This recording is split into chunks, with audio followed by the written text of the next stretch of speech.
Hi fries lord. దేవుని పరిశుద్ధ నామానికి స్తోత్రం కలుగును గాక. ఈరోజు దేవుని వాగ్దానము హగ్గై గ్రంథము 2వ అధ్యాయము 5వ వచనము. నా ఆత్మ మీ మధ్య ఉంది గనుక భయపడకుడి. ఆమెన్. హల్లెలూయా.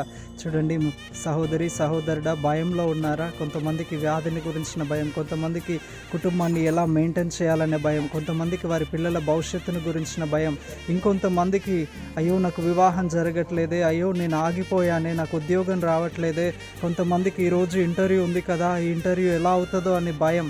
కానీ ప్రభు అంటున్నాడు, నా ఆత్మ నీకు తోడుగా ఉంది, నా ఆత్మ మీ మధ్య ఉంది, నా ఆత్మను మీ మధ్య ఉంచి ఉన్నాను. నీ శక్తి చేత జరగని కార్యములు, నీ బలము చేత జరగని కార్యములు నా ఆత్మ తోడుండుటను బట్టి, నా ఆత్మ సహాయము చేయుటను బట్టి, అవును, నీ భయమును నువ్వు తీసివేసి సహాయం చేయగల, కృప చూపించగల, బలపరచగల, ప్రతి కార్యమును తోడుగా ఉండి సఫలం చేయగల దేవుని ఆత్మ వైపు మీరు చూడగలిగితే, దేవుని తట్టు మీరు తిరగగలిగితే, సహాయము చేయగల దేవుని ఆత్మ, కృప చూపించగల దేవుని ఆత్మ నీకు తోడుగా ఉంది కాబట్టి నీ కార్యము సఫలమవుతుంది. నీ ఇంటర్వ్యూను దేవుడు సఫలం చేయబోతున్నాడు.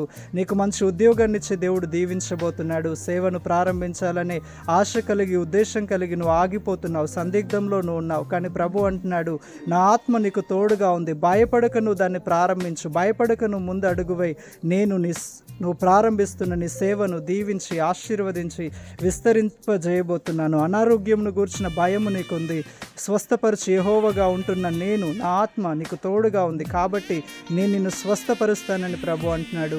సహోదరి సహోదరుడా, భయమును కలవరమును మానివేసి ప్రతి విషయంలో నీకు తోడుగా ఉండి సహాయం చేసే దేవుని ఆత్మ నీ మధ్య ఉంది, నీకు తోడుగా ఉంది. నీ భయము వైపు చూడక దేవుని ఆత్మ వైపు నువ్వు చూడగలిగితే ప్రభు నిన్ను ఉన్నతంగా దీవించి ఆశీర్వదించి ప్రతి కార్యమును సఫలం చేయబోతున్నాడు.